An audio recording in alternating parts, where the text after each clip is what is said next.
Wabarakatuh. Hari ini kita bertemu dalam pertemuan yang ketujuh, yaitu terkait dengan metabolisme dan pertumbuhan janin. Ya, kalau kemarin telah kita bahas beberapa metabolisme keterkaitan antara vitamin larut lemak dan vitamin larut air. Nah, untuk selanjutnya yang kita bahas adalah metabolisme mineral. Metabolisme mineral pada wanita hamil ya. Di sini saya ambil yaitu masalah kalsium dan fosfor ya untuk makro mineral. Selama kehamilan, metabolisme kalsium dan fosfor mengalami perubahan ya. Absorpsi kalsium dalam darah menurun pada saat konsentrasi permulaan kehamilan hingga minggu ke-39. Dan konsentrasi fosfor juga hampir sama. Jadi sebenarnya fosfor dan kalsium ini sifatnya adalah sinergi ya. Kemudian dalam tubuh kalsium berikatan dengan albumin dalam konsentrasi tetap. Nah, hormon paratiroid pada kehamilan agak sedikit meninggi nih karena ada peninggian kebutuhan kalsium. Jadi memang kebutuhan kalsium yang bisa spesifikasi dibutuhkan di trimester kedua kehamilan ini sangat-sangat mempengaruhi kaitannya dengan hormon paratiroid gitu. Nah, angka kecukupan gizi kalsium pada wanita hamil di sini yaitu sekitar 500 sampai dengan 800 dengan penambahan di sini 400 mg per harinya. Inilah sumber-sumber kalsium ya yang bisa kita dapatkan dari udang kering, teri kering, tepung susu, keju, bayam, sawi, daun melinjo, tepung kacang kedelai. Nah, AKG-nya di sini kita bisa lihat juga ya untuk sumber fosfor di sini 400 sampai 500 ya dengan ditambah 200 sampai 300 mg per hari. Sumber fosfor sama, hampir sama ya. Ada teri kering ya, tepung susu, kacang kedelai, sarden ya, kacang merah, kacang tanah kupas ya, dan sampai dengan pada ayam. Kemudian masuk ke dalam zat besi atau Fe. Pertumbuhan janin dan aliran darah dari ibu ini sangat memerlukan zat besi sehingga absorpsi di usus ini meningkat. Kemudian diikuti pengambilan cadangan besi yang juga meningkat. Nah, karena adanya peningkatan volume darah yang bisa menyebabkan sel darah merah ini memerlukan kurang lebih 300 mg zat besinya per hari sehingga kebutuhan zat gizi besi ini juga diperlukan lebih dari itu, yaitu 500 mg per hari. Kemudian pada janin aterem yang berat badannya 3.500 gram atau 3,5 kilo itu mengandung 283 mg zat besi. Ya, sehingga kebutuhan darah ibu dan janin beserta plasenta kurang lebih 658 mg. Nah, pada saat melahirkan akan kehilangan nih 100 hingga 275 mg zat besi. Jadi cukup banyak. Bahkan kalau ibu hamil yang mengalami perdarahan itu dalam waktu setengah jam saja dia bisa kehilangan kurang lebih setengah liter ya. Jadi memang benar-benar cuma memiliki waktu setengah jam gitu untuk bisa mengembalikan eee, zat-zat besi tersebut ya agar tidak terjadi kematian pada ibu.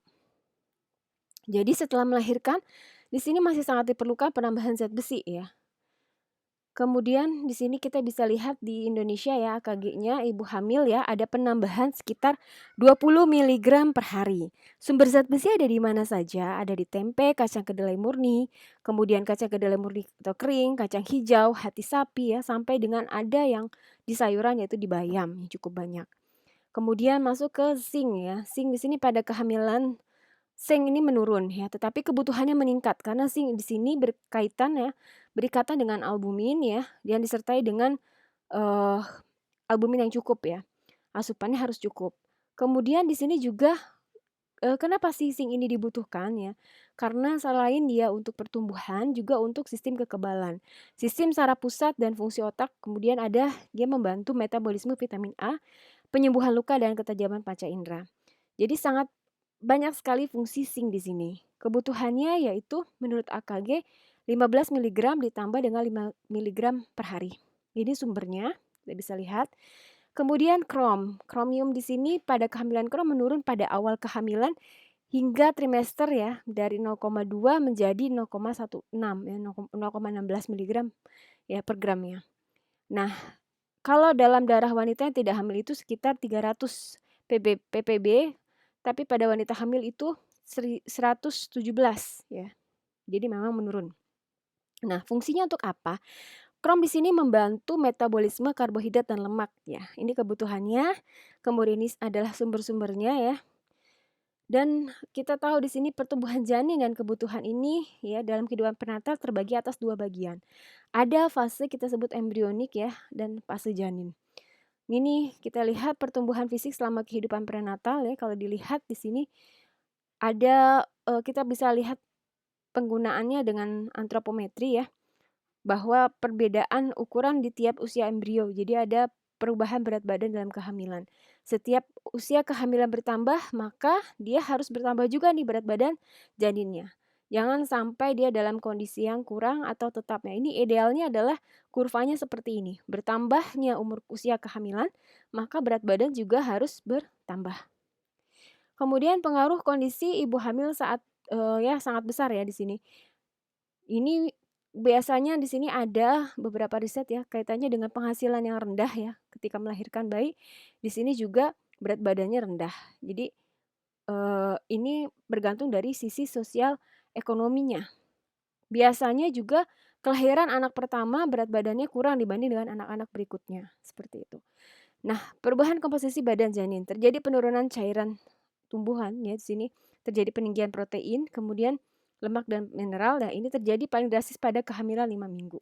Jadi biasanya kalau ibu hamil ini mengalami mual dan muntah, kemudian dia menurun nih, menurun dulu cairan tubuhnya ya, cairan tubuh menurun, kemudian terjadi peningkatan protein, lemak dan mineral. Ini adalah komposisi tubuh janin ya. Kita bisa lihat di sini ya. Ya paling banyak ketika usia kehamilan 40 minggu ya, dia udah matang itu sekitar 3,4 ya, 3,5-an. Airnya 74 ya, protein 12, lemaknya 11. Nah, di sini periode kehamilan ya, kita lihat ada tahap fertilisasi ya, ovum plus sperma yang sudah dijelaskan di pertemuan sebelumnya, ada tahap cleavage ya, pembelahan sel zigot ya. Cleavage ini di sini adalah pembelahan sel zigot ya, 36 jam setelah fertilisasi atau pembuahan. Ya dia terbentuk 2 sel blastocnor ya. Kemudian dari 72 ini, 72 jam ini terjadi pembelahan menjadi 16 sel, kita sebut dengan morula.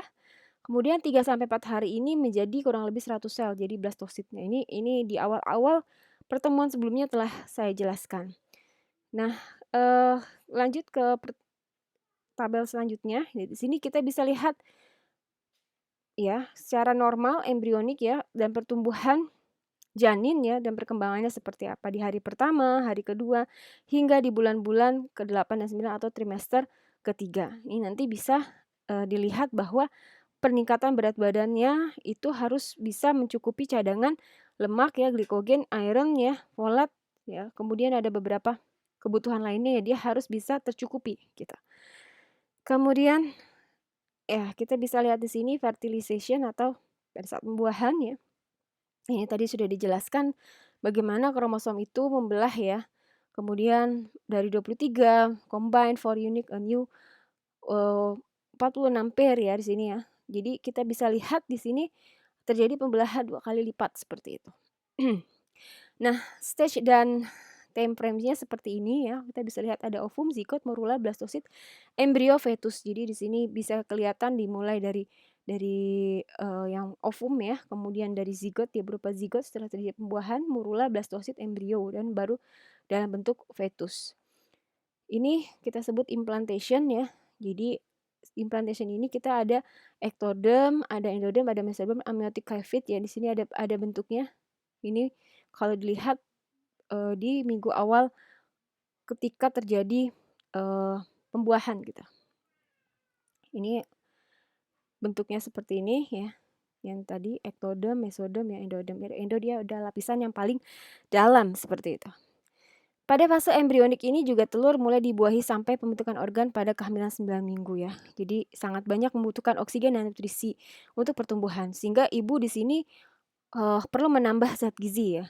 Karena memang sangat rentan terjadi kelainan pertumbuhan, cacat bawaan sampai abortus. Biasanya di sini memang yang bermasalah adalah ketika ibu mengalami adaptasi yang berasal dari adaptasi hormonal seperti itu, karena mengalami mual dan muntah. Bahkan kejadian yang terparah pun pada saat ini yaitu mengalami hiperemesis gravidarum. Sehingga ibu sulit untuk mencukupi kebutuhan zat-zat gizinya. Banyak yang kasus-kasus yang seperti ini bisa menyebabkan cacat bawaan sampai dengan adanya keguguran, seperti itu. Nah, pada fase janin pertumbuhan agak menurun ya sampai organ menjadi matang. Jadi fase janin ini dia mulai agak sedikit menurun, sedikit. Nah, organnya sudah matang baru dia akan bisa mencukupi yang lainnya. Seperti itu. Kemudian di sini ada periode perkembangan embrional ya. Adanya diferensiasi sel ya, tadi sudah dijelaskan ya.